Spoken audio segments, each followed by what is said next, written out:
The metallic tang of blood lingered in my mouth as I stared at the crimson smear on my knuckle, the result of my fist slamming into the kitchen counter. My heart thundered. Each beat a hammer against my ribs, while the crumpled note in my other hand burned like a live coal. Meet me at the usual spot. Can't stop thinking about last night. T. The words, scrawled in Theo's careless script, had been tucked inside my husband's jacket pocket, a jacket I grabbed to wear on a chilly morning walk. Now, the world tilted in the cozy kitchen of our suburban home felt like a stage set for someone else's life.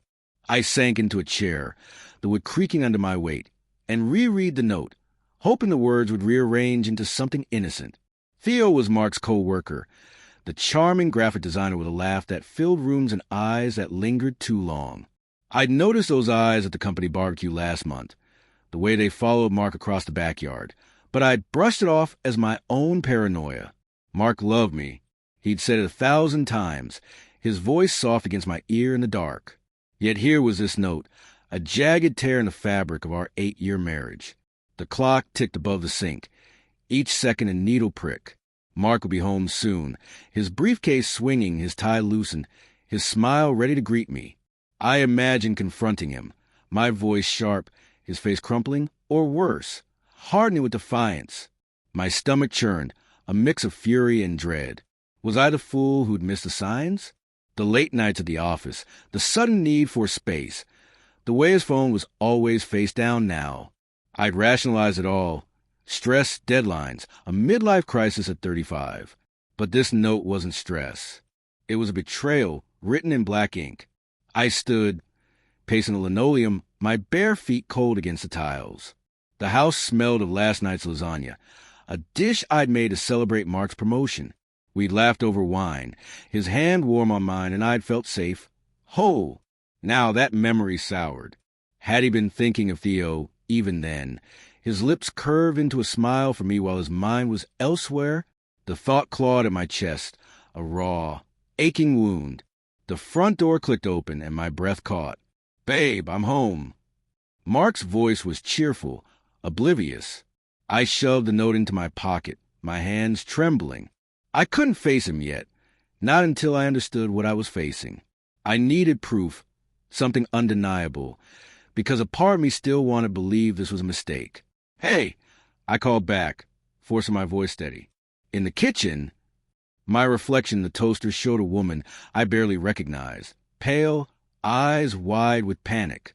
I wiped my bloody knuckle on my jeans and turned as Mark strode in, his dark hair mussed, his suit jacket slung over his shoulder.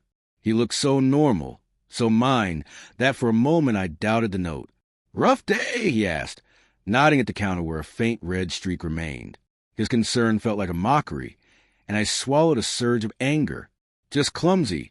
I lied, my tongue thick. "How was work?" He shrugged, loosening his tie further. "Same old. Theo's driving me nuts with his last-minute revisions, but we got the project done." He grinned, and the mention of Theo's name hit like a slap.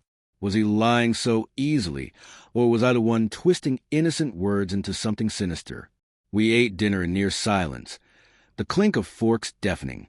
I watched him, searching for cracks, a nervous glance, a hesitant word, but he was maddeningly calm, asking about my day, commenting on the weather. Each mundane sentence felt like a taunt, a mask over whatever truth he was hiding. My mind raced, replaying every moment I might have missed.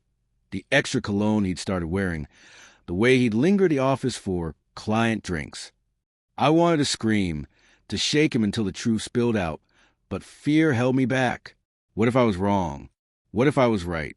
That night, I lay beside him, his steady breathing a cruel contrast to my racing pulse.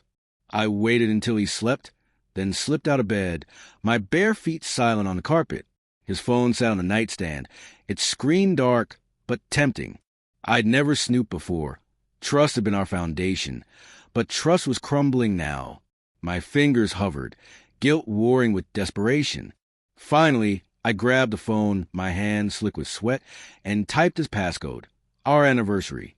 The screen lit up, revealing a text from Theo, sent an hour ago. "Miss you already." Tomorrow? The words were a knife, slicing through denial. I scrolled, my breath hitching as messages unfurled. Intimate, explicit, undeniable. Last night was incredible. You make me feel alive. My vision blurred, tears burning as I read months of secrets, each one a betrayal stacked atop the last. They'd met at hotels, in Theo's car, even in our city's park, where Mark and I had walked hand in hand last spring. My knees buckled, and I sank to the floor, clutching the phone like a lifeline. The next morning, I moved through a fog, my body on autopilot as I made coffee and kissed Mark goodbye.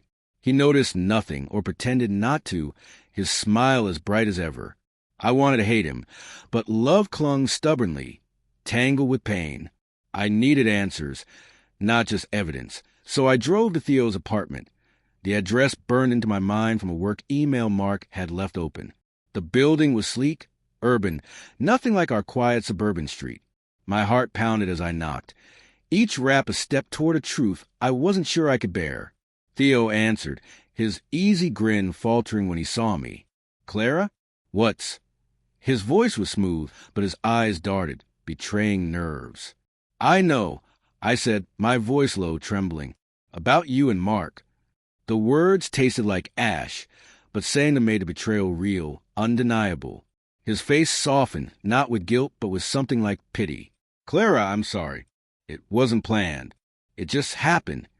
He stepped back, inviting me in, and against my better judgment, I followed. The apartment smelled of coffee and leather, and a photo of him and Mark at a work event sat on a shelf. Their smiles a mockery of my pain. "Tell me everything," I demanded, my voice cracking. And he did. How it started with late-night drinks, how Mark had confessed feelings he didn't understand, how they had tried to stop but couldn't. Theo's voice was steady, but his hands shook, and I saw his own conflict, his own guilt. He wasn't a villain, just a man who'd fallen for someone he shouldn't have. I hated him for it, and yet I understood. Driving home, my mind was a storm.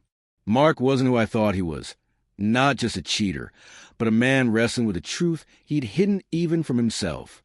I wanted to scream at him, to leave, to burn our life down.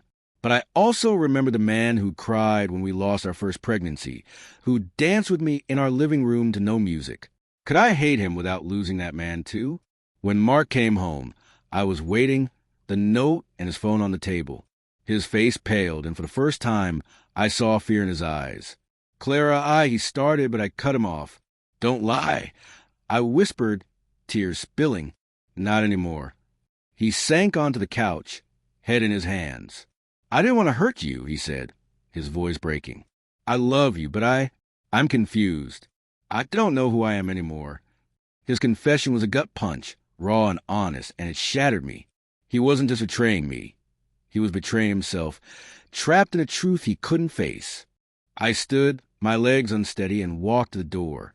"I need time," I said, my voice barely audible. As I stepped into night, the cool air biting my skin, I realized the twist wasn't just his betrayal. It was a love that still lingered, a fragile thread refusing to break. I didn't know if I could forgive him, or if I even wanted to, but the weight of that uncertainty was heavier than any lie.